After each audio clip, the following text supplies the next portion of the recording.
Now, Aston Villa against Arsenal is your early kickoff on Saturday. We've got an Arsenal fan here in Andy Whitelaw. Arsenal's fine run of form, Andy, came to an end on Tuesday night. It was just a blip, right? It was just a blip. Well, we're going to find out, aren't we, very soon against Villa. They're not in great form, and wouldn't it just be the thing for them to rediscover their form against Arsenal? Look, that being said, the Gunners were brilliant against Wolves first half. They were really great to watch, which is one of my biggest complaints at times, because if we're getting up at 3-4 in the morning, why do we watch football? We watch football to be entertained. And when the football's dire, it's pretty hard to stomach. Arsenal were great against Wolves in that first half, creating. Saka was brilliant. Pepe. You saw that Pepe goal, you thought, wow. And then it was all like going to half time. And I was watching it. I thought, right, they've got this. And then you thought they might hammer them. And then, the red card happens. After seeing many replays, the touch has got to be next to nothing. He doesn't change the stride of his run, doesn't seem to have any intention. And if they're going to reverse the Bednarek decision, I don't see any difference with this. This is a very strange one for me. And it is that double jeopardy, isn't it? Losing a man and conceding a penalty. You're punished twice, which is something that I thought that they were going to get rid of. But now, the rule is very strange and probably something that's got to be addressed, because it's about your intention. If he goes to ground and tries to play the ball, does he only get a yellow there?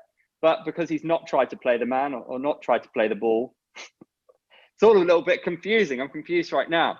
But what I do know is that there seems to be a habit of players who haven't scored in a long time scoring absolute wonder goals against Arsenal. That Juan Coutinho finish was something else. Yeah. Beautiful stuff. I don't think they can get too downhearted. They've got the third best defence in the league, which is a huge issue for them. In previous seasons, Arteta's done a really good job of addressing that. Players like Rob Holding have looked revitalised and have taken a bit of the step up, and he's 25 now, so he's improving. Gabriel will come back into the side, and as long as they start to improve the final third, I thought taking Pepe off for Aubameyang was actually not the correct decision at that time. Pepe was having a great game. They've still got things to do in the final third, and Odegaard on loan should address that. I do fancy them to beat Villa if they can keep a handle on Grealish, who was good again despite Villa losing. Just a blip. Yeah. Sticking with Arsenal, Des, VAR. So we've mentioned, we talked a lot about it on Twitter this week as well. Some of the ideas that came up was just make the torso. Rather than an arm, a sleeve, full torso. Then there was, let's not have a referee in looking at the TV. Let's just have VAR running with the on-pitch referee. And then he decides to look at the screen. Any of those would help it, Des? No, I repeat for the 155,000th time, get rid of it. Because it undermines the referee's authority. I'm okay with referees making mistakes. It's part and parcel of human nature. But when they then refer the Lewis to VAR, and then you have, Bob called it perfectly, the nitpickers coming in. That has changed the game. There is clearly no attempt whatsoever of any way, shape or form of David Lewis trying to commit a foul. None at all. A running two players are running. In fact, Lewis is slowing down. He is trying to avoid contact, actively avoid contact. And they micro-analyze it, and they can't see that. They're not allowed to use their judgments anymore, referees. The rules, the laws are bound in stone. Any contact in the penalty area is a penalty. And it's crap. It's just, you've taken the opportunity for referees to interpret completely away from them, and VAR just support it. And it's changed the game. It's changed the whole complexion. A 1-0 Arsenal half-time becomes a 10-11 second half. Yet I don't know why they are tinkering with what is a magical game of football. I just don't get it. Let referees make independent decisions once again.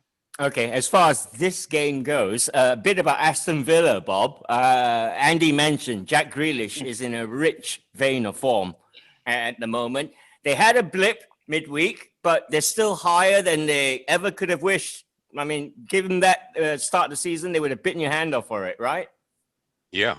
I mean, they had to draw their last game of the season last year to survive. Good thing they did. I don't know whether Grealish would have even stayed there had they gone down. But they've made the most of their escape. They bought very well. Martinez, until the midweek game, was a candidate for the goalkeeper of the season. And then he decides to make Jesse Lingard's debut a memorable one. He had an assist in both of those goals. But they've done brilliantly. And Grealish is the star man.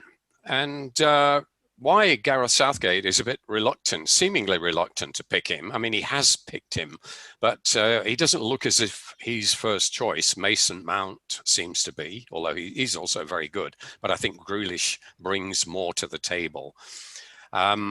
He's absolutely brilliant. And some of those clubs that were rumoured to be after him, Manchester United, Liverpool, the usual crew, they might regret not pursuing him because his price has soared this season. Yeah. And he may not even leave. I mean, he's happy there. And this is his club, a club he supports. And he could well lead Villa into a new successful era. They could get back into Europe if they can build on this season. Mm. All right. Well, just like to say, but we haven't mentioned Leno's red card, have we? And that gives Arsenal a goalkeeping problem. They've got the rather inexperienced Runarsson, who came on, who had an absolute mare against Man City in the Carabao Cup. And they've also got Matt Ryan, who they've hastily signed on loan from Brighton. He's injured, isn't he? But yes, there's a doubt about him. So the chances are Runarsson will be in goal. So that's a bit scary for you, Andy. All right, I tell you what, we're giving it our seal of approval and confirmation that there will be goals in this one. Aston Villa versus Arsenal is your early kickoff on Saturday, 8:30 p.m. Man United against Everton is a Sunday, 4 a.m. game.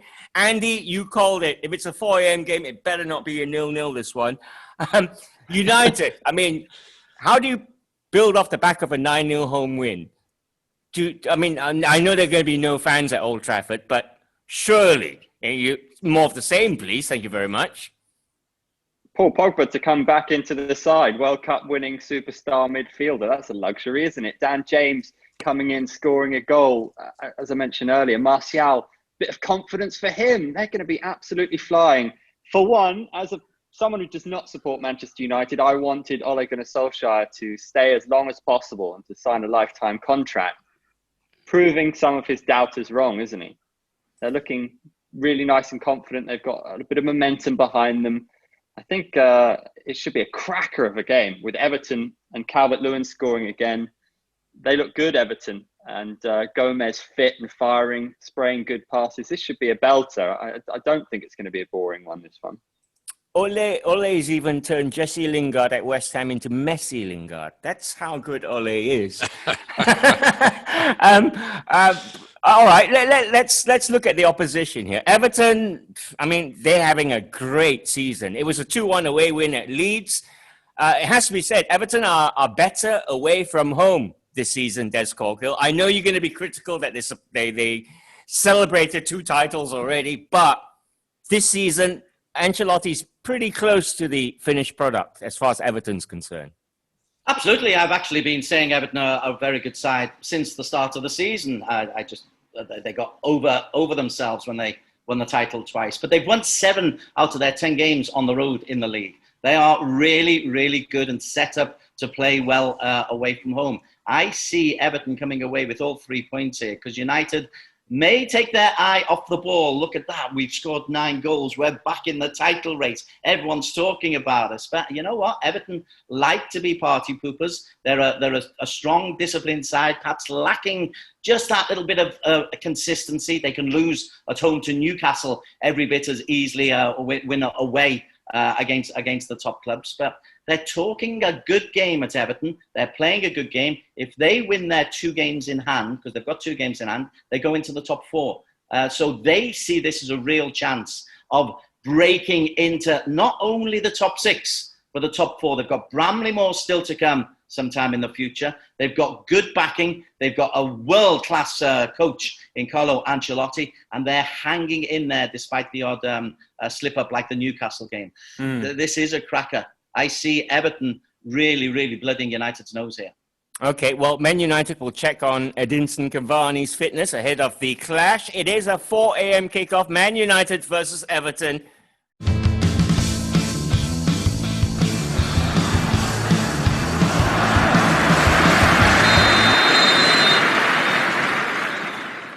Tottenham Hotspur against West Bromwich Albion is a Sunday, 8 p.m. kickoff. Spurs are trying to avoid 4 straight losses. It's weird saying that. They were near the top not too long ago, Bob Hobbs. But yeah, I mean, Thursday night, the latest loss, 1-0 at home to Chelsea. Jose Mourinho was a bit grumpy post-match as well with the reporters. Jose Stiley, it's going to plan, I guess. He was grumpy with the referee, and I think anyone who got up at 4 a.m. would have been pretty grumpy with him, because what Spurs played in the first half was anti-football, frankly. I mean, they pushed a little bit towards the end. Of course they did, because they were losing, and they almost got an equaliser. Vinicius missing a rather simple header that you think Harry Kane would have buried. But it is looking like the Harry Kane team again, isn't it? That Pep Guardiola famously called Spurs a couple of years ago. Without him, they're just not the same. Son is not the same, a shadow of his former self. And the tactics are really mystifying. You've got players like that, and you've got Bale on the bench, paying a chunk of his enormous salary, and you never use him, or hardly ever. I mean, what's going on? And there was no attempt to try and win the game in the first half. I think they had 2 touches in the Chelsea penalty area in the first half. And they're the home team in this wonderful stadium. Okay, there are no fans there, but still, you would think that they would want to make the home ground something of a fortress. And Mourinho has always done that. This was the first time in his entire career that he'd lost 2 home games in a row. Now, there's a stat for you. I mean, it's a tribute to him, to his management. But after looking as if he could even sneak the title at one stage or win something, the season is falling apart. And I don't think it is just down to Harry Kane's injury. In fact, he's going to be back sooner than expected. He could be back next week. I think Mourinho's not got the right tactics. He's overplaying certain players like Dyer, for example, who plays every single minute and is looking knackered, looks as if he needs a rest. So Mourinho's management is under question again. And if they're not careful, Arsenal could actually overtake them in the league. Yeah. If only they had a clever number 10 they could play in the number 10 role. Like, you know. Yeah, all right. A little bit about West Brom, who are 10 points adrift near the bottom. And I'm coming to you, Andy, because West Brom have signed, I think it's a bit of a coup, Ainsley Maitland-Niles has joined the Baggies' fight for survival. I was reading bits about it, saying he might get to play his preferred midfield role, sleeves up. This is a fight. This is a test of a young player's career, isn't it? Yeah, he's 23 now. So it's at that age where he's got to start producing. He's got to start playing football. Is it only Arsenal who've dealt with this weird thing of players spending years on end debating what their best position is? It happened with Theo Walcott, who thought he was a centre forward. It happened a little bit with Oxlade-Chamberlain, who wanted to play in the number 10 role. And now it's happening with Ainsley Maitland-Niles, who is superb, actually, at times. You saw it in the FA Cup. He had a pivotal role in Arsenal winning the FA Cup last season. He's so quick. His recovery pace and recovery runs are very impressive. He passes the ball well and he gets forward well as well. As a centre midfielder for a top club, there's massive question marks about him. I think there's a reason why 3 different managers have not opted to play him in that role. And under Big Sam, are you going to be flourishing? You're 10 points adrift at the bottom. Are you going to be playing football, or are you going to have to dig in and probably losing matches 2 or 3-0? I'm not sure how it's going to turn out for him. And also, I'm not sure about the wisdom of sending Ainsley Maitland-Niles down to play for Big Sam, or up to play for Big Sam for West Brom. Look at what happened to Serge Gnabry when they sent him on loan to West Brom. What happened there? He didn't play. And then turned out to be an absolute world beater. Still bitter about that one. Question marks remain. I'm not sure if this is the best move for Maitland-Niles, but if he is the player that we think he can be, he's an England international, remember, 23 years old. Now's the time to show it. He's going to be given a bit of responsibility, you would have thought, and he's going to get minutes. So it's a big moment in his career.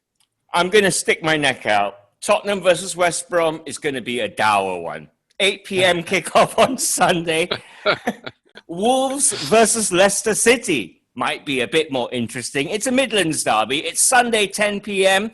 I hear Wilfred Ndidi and Jamie Vardy might be back in the Leicester side. That's massive. There's Corkill. But they're motoring along nicely, and a lot of credit to Brendan Rodgers. Again, it's form away from home for Leicester that really seems to be working. They say the crowds don't make a difference with the home and away.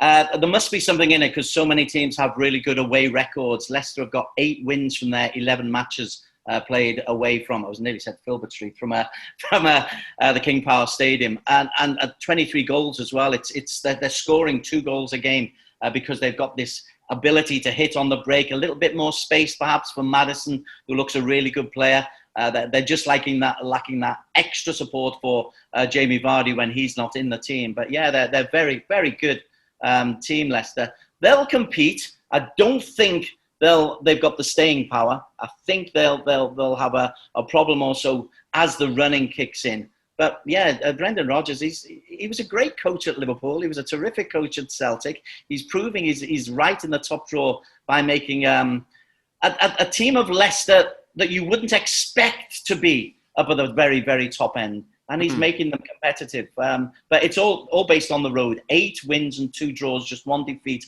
on the road for Leicester. It's a superb record.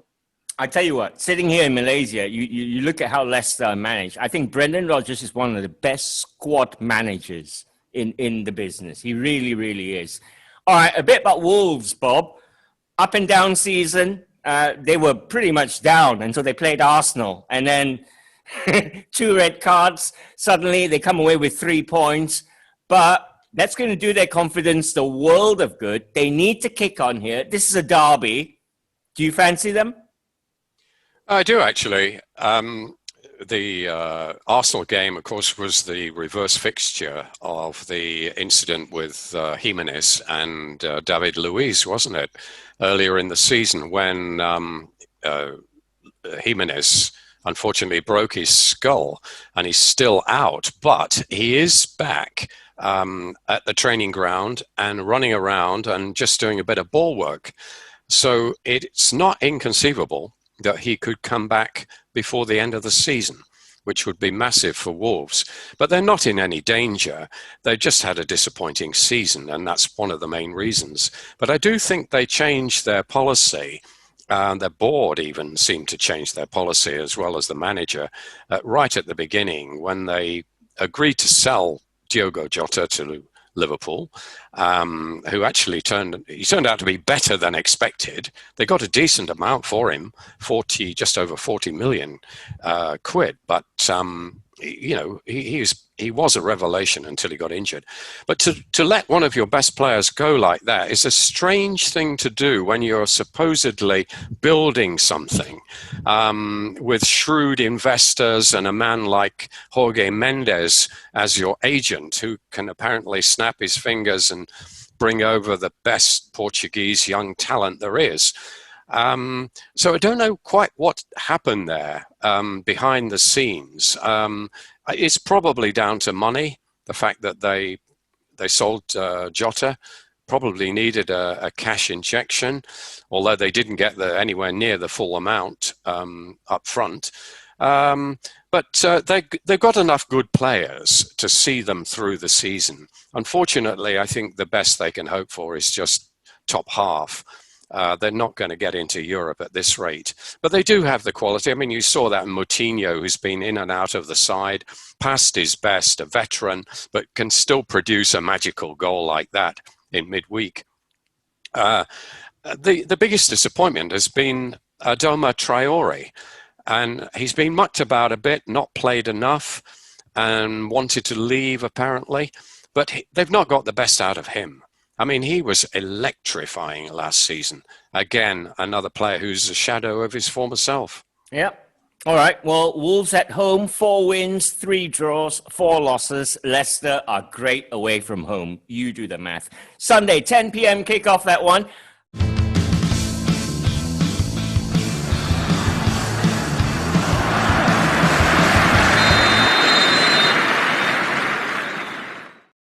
Back with Andy, back with Des, back with Bob Holmes, looking at the big one. Liverpool versus Man City is Monday at midnight. Mane, Alisson, Fabinho could all return for the Reds. Des Corkill, reaction needed.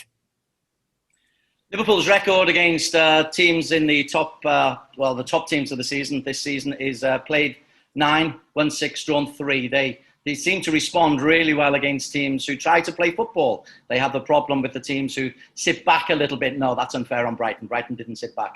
But they have problems against teams who do sit back and try and stifle them. So I'm less anxious about these kind of games, bizarrely, than I am against the Brightons and the Burnleys of this world, because Liverpool will give it a real go. They need to give it a go because they're in danger of not making the top 4. If this drought continues, confidence might slip. The injuries are certainly affecting them now. But Liverpool, their players are top players. They will respond to Manchester City, win or bust. Because if they lose, then suddenly a revitalised Chelsea, a revitalised Everton, plus the other top 3 teams, and even Spurs aren't completely out of it, then, a top 4 is in jeopardy. And that is unthinkable. Bob, how can Jurgen switch it around a bit compared to the Brighton? What can he do different against City? Not a lot, actually, apart from bringing back those players you mentioned. Yeah. I mean, that alone will make a difference. But tactically, I don't think he can. He never does change drastically, does he? He's got his way of playing. I mean, he's tweaked a bit with Thiago. I worry a little bit about him. He's a brilliant player, but I read where he was in danger of becoming the Liverpool's one Sebastian Veron, an undisputed great player and brilliant talent that was supposed to lift Manchester United above, take them to the next level, was Alex Ferguson's words. And although Thiago came on a free, I just wonder if it's a similar situation. I mean, no one is questioning his ability, but does he fit in with Liverpool's style of play? Does he fit in with the Premier League? I mean, he has a lot of the ball. His passing ratio is very good. It's always about 95%. He hits the target, but you don't see many real openings that he creates. And with people like Salah and Mane to run onto the ball, you would think that there'd be opportunities. I mean, the pace that they have, but he doesn't seem to be able to thread his way through the packed defenses that the lower teams have put against him. And I agree with Des. Man City may give him more of a chance. I think Liverpool will relish this challenge. They've done pretty well in the games against City in recent years. Even when City won the title, the Liverpool game was always their hardest game. So this will be a real test. And I'm looking forward to seeing how Thiago goes about it. Pep knows him well. He may put somebody on him, but I think he's the key, really, to opening this newly resolute City defence. I absolutely loved Seba at United. He was genius. He really was. Andy, City, we spoke about.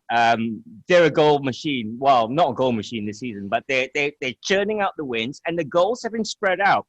Gundogan, Sterling, Mahrez have 7-7-5 between them. So they all know what they're doing. They're coming here to a Liverpool side who are slightly rocky at home. Are they there for the taking, you reckon? I have no idea. Absolutely no idea. This could go any number of ways. So I'm just going to be honest. They've been methodical. That's the word, I think. Precise, City. But this is a Liverpool side. I mean, you just mentioned, we're talking about a mini crisis. I mean, they just beat Tottenham. They just beat a brilliant West Ham side not long ago before we panicked with an incredible transitional goal, Liverpool. They're playing at Anfield without the famous Kop behind them, which has served them so well in these big City games of the past. But if anyone's going to lift them and get them up for this, you won't need to say much to get them up for this one. But those three players coming in, Alisson, Mane, Fabinho, that is some real riches to come into your side when you need a lift. So you wouldn't be at all surprised to see another famous Liverpool victory here. And it's just funny when a rival is on an incredible run, 13 matches, 11 wins, 2 draws, it's often your rival is the one to unpick you. So I could see a Liverpool win here if I had to pick. I'm going to throw this question to you, Des. We all know how Pep Guardiola plays, but from a football perspective, if Pep went there and parked 4 buses this weekend, and it becomes a masterclass because City are happy with a point, I want to know how you'd react. He has tried that in the past. He tried that last year, I think. Man City came and they were a lot more defensive, and it didn't work for them. And so he's abandoned that. City won't do that. They've got too many good players. Sterling is outrageously good. Gundogan is in the form of his life. They won't. Guardiola's a football man. He's not a Mourinho. He's not anti-football at all. They just won't. They play the game in the right way. That's why when their success isn't frowned upon in any way, shape or form for Manchester City, because they go about the game in the right way in a beautiful fashion. So no, they won't. All right. City looking for a 14th straight win. Liverpool versus Man City is Monday, midnight.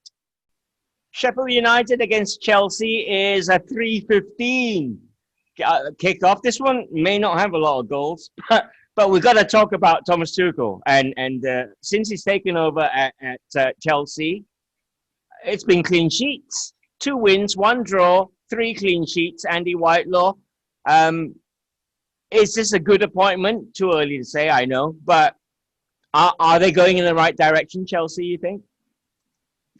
It looks that way by the start he's made. He's certainly lots of experience working with Callum Hudson-Odoi, who seems to be kicking on and starting to fulfill that potential a little bit. And you've got to look at someone like Timo Werner, who won the penalties, had a bit of a torrid time recently, but you know that there's a top player there. Bags of pace, banged in them in Germany. Looked pretty good when he arrived at Chelsea as well. If they can get him firing, and I think Tuchel, his countryman, would be the man to do that. He seems to understand what he wants to do there. He seems to already be a good fit, doesn't he? Difficult to draw too many strong conclusions after only 3 matches. Sheffield United will be a test at home. They did well to come from behind against West Brom. Billy Sharp, proper Sheffield United man with the winner there, right? So if they can get through this and build a bit more momentum, like Des was saying, Liverpool should maybe watch out. Chelsea are revitalised. I don't know. Massive ask. But can Sheffield United, Bob, can the Blades do something here? Well, I mean, they beat United, didn't they? You can't rule it out, and they've got a bit of confidence for the first time this season. But there's a huge gulf in class, especially when you look at the strikers. I mean, Timo Werner, 40-odd million. the forward players, let's include all the forward players. Pulisic, he was about 60 million, wasn't he? And Sheffield United, they've got Forest cast-offs. Billy Sharp played for Forest, McGoldrick. I mean, the most expensive player is Rhian Brewster. And I really feel sorry for him. Yeah. I mean, he was the next big thing, wasn't he? 4 years ago now, when World Cup winner. One of the star players of the leading goal scorer. Phil Foden was voted the player of the tournament. We're talking about the World Youth Cup, the under 19s, wasn't it? Under 19s, I think, at the time. And he was outstanding.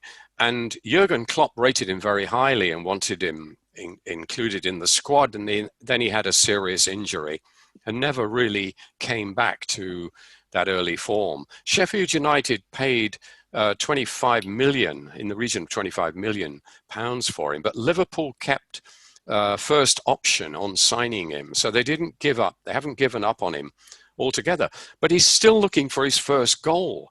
And you feel that once he gets it, even if it goes in off his backside, it'll change everything.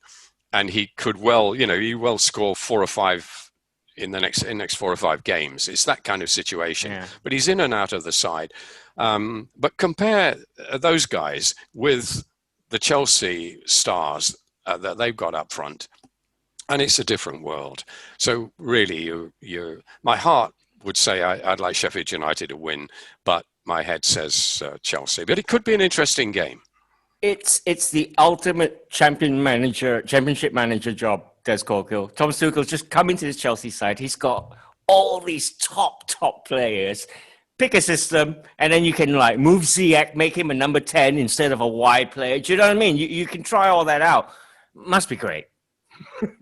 Absolutely. It's like Manchester United. Chelsea should be up at the top because you look at the players that they have got, and as you say, bring anybody in and select them. But what Tuchel has seemingly done is he's got Azpilicueta, the leader, back, leading Chelsea. He's made them tighter defensively. He's got Alonso back playing as well to give some natural width, although Ben Chilwell did give natural width as well. But he just seems to have got those players who are on the periphery of Frank Lampard's team as they went through that blip. And it was a blip. I remember Chelsea were somewhere near the top of the table in December, as were Tottenham.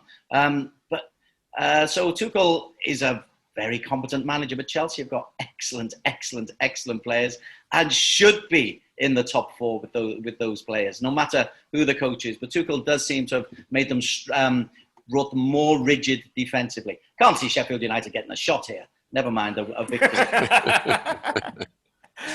Sheffield United versus Chelsea is Monday, 3:15 a.m. kickoff.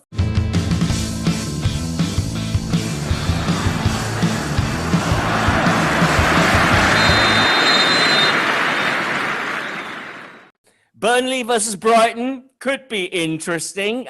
Saturday, 11 p.m. kickoff this one. Des, Brighton, big win. Well, a couple of big wins recently. Spurs and Liverpool are massive scalps. And it bodes well for the Harry Potter project. Did I call him Harry Potter? You did indeed.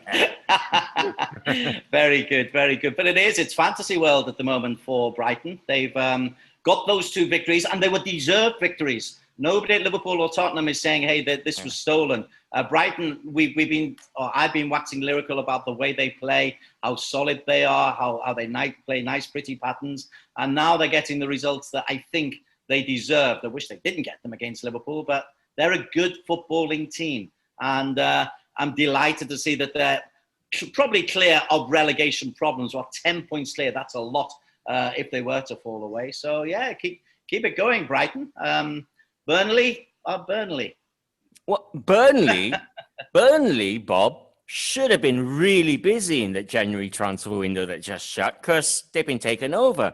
I read an article that said the new owners have plowed £92 million worth of debt onto the club. I'm thinking, did the Glazers buy another club? Or was it Hicks and Gillette? Back for part deux. Ooh. Exactly. this is looking very dodgy, actually. It looks as if the two main directors of Burnley have made themselves a tidy sum of many millions each. And the American owner, in inverted commas, has not put very much money into it at all. And they've agreed to it because he's made them rich, but it's the club's money. And as you say, it's the debt. And they previously didn't have any. And it's rather like Manchester United when the Glazers took over. They've done a similar deal. They've mortgaged the club. Is a money-making machine with, well, when full, Old Trafford every week, you know what I mean, or every other week. But yeah, but they have paid £1 billion in interest and dividends during the Glazer tenure. And when you think of what they could have bought with that, the mind boggles, doesn't it? Alex Ferguson at the helm. They could have Lionel Messi. Yeah, nearly.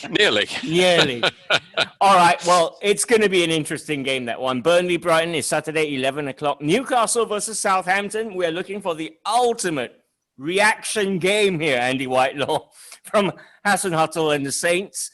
Are we going to get it instantly? Well, we touched on it earlier, didn't we?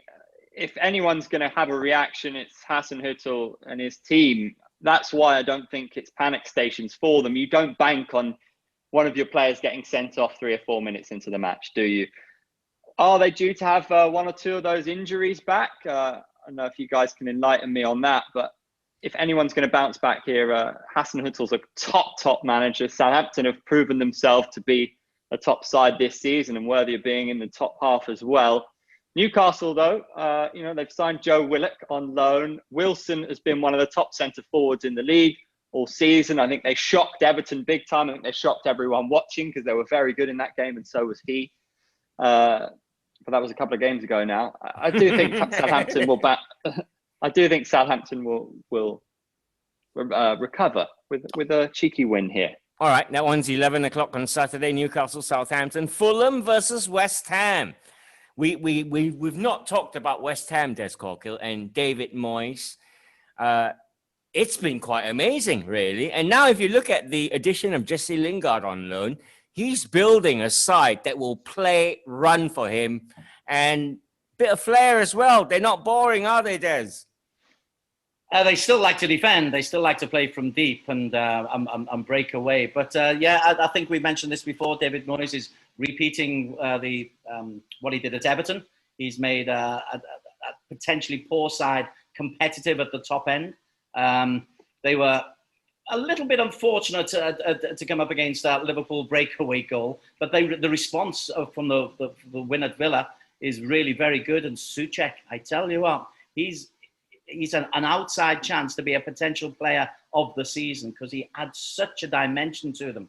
And his goal, third man running against Aston Villa, was just a brilliant bit of midfield play from a guy who we normally have mainly in the defensive mind. So yeah, West Ham, they'll bloody a few noses. Potential top 6, probably more likely top 10. But Fulham, gosh, they're in a nosedive, aren't they? We thought that they recovered, but they're losing games now that they maybe were drawing, and we thought they were going to get out of danger. That's not looking good for them, and West Ham could really put that nail in the coffin like 1975 FA Cup final all over again. Yeah. Can you imagine what being in the Moyes household must have been like for the past decade before this one? How miserable. You'd dread him getting home from work, wouldn't you? Because it would just be dire. And dinner must have just been an absolute scene of depression. He was made fun of at United. Now he was made fun of at Sunderland. Now Mrs. Moyes Mrs. Moyes can go to Brick Lane and get her fish and she gets like good portions as well, I understand. Curry Mile as well. Yeah, look, respect. Because if ever there was a lesson that if you believe in what you do and you keep working hard, eventually, it might take a while or several different clubs and countries, but you will get back at it. He's done a fantastic job this season. Yeah. Respect, David Moyes. Fulham have a massive ask. 1:30 a.m. that one kicks off. Leeds United versus Crystal Palace is a Monday game. Leeds are not going down this season, Bob. They're good fun. So the Bielsa project can continue being a Bielsa project. They no longer have to, you know what I mean? It's no Sam Allardyce football involved. No, not not at all. No, it's been great, absolutely great. Leeds, of all people, dirty Leeds, as they were known, to be transformed like this. It's absolutely amazing. I mean, you know, a lot of clubs, likable, yeah. A lot of clubs stay the same, you know, even through generations, even though they've had umpteen managers, but somehow many of them, you know, they're known for this or that, attacking football or being dirty or whatever. Never seems to change. But this is absolutely unrecognizable from what I remember going to watch Leeds United, the dirtiest team you'd ever seen in your life. I mean, they were horrors, absolutely. And I mean, everybody used to cheer when they lost, or you know, it was like that. The whole country used to hate Leeds, except people in Leeds. I mean, it's a one club city. I'm sure if there'd been two clubs there, the other lot would have hated them as well. But no, all credit to Bielsa. It's worked brilliantly, and it'll be very interesting to see what sort of money they give him at the end of the season, whether they're going to go a step up and bring in better known players, because a lot of the money that was spent was on little known players from the lower leagues, one or two exceptions, of course, but it's how he's worked them, how they've gelled. And this against Crystal Palace, I know who I want to win this. Crystal Palace are the ultimate spoilers. Again, I don't know how they keep racking up the points, but Roy Hodgson, he seems to be the perfect fit there, doesn't he? Yeah. I mean, you can't argue. He's kept them up against all odds without spending a lot of money. So this would be a good test for Leeds. Yeah. A word, Des, about the oldest manager in the Premier League. I wouldn't class them as anti-football, Crystal Palace. In players like Berici Eze, you know, they look good. They've got good moments. The left back who scores all the time, whose name escapes me, is really good. Yeah, him. He scores, although their forwards don't. But Hodgson, credit where credit's due, right? Credit where credit's due when he tries to go and win games. I've been consistent about this for umpteen years. If teams try and go and win games of football in an attack-minded way, great.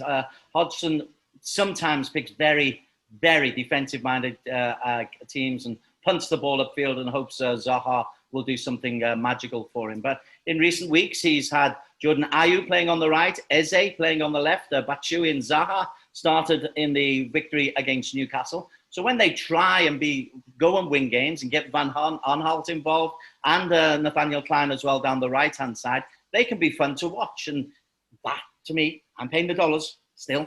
That is what it is about to people all over the world and for the Premier League team. So credit when they try and go win games. When they're boring as hell, nah, I'm not going to pay the money. All right. There you go. Leeds Crystal Palace is a Tuesday 4 a.m. kickoff. And that, in a nutshell, is all your Premier League football for the weekend. I say many thanks to the gents, Bob Holmes, to Des Corkill, and to Andy Whitelaw. Have a great weekend, everybody. See you next week. Bye.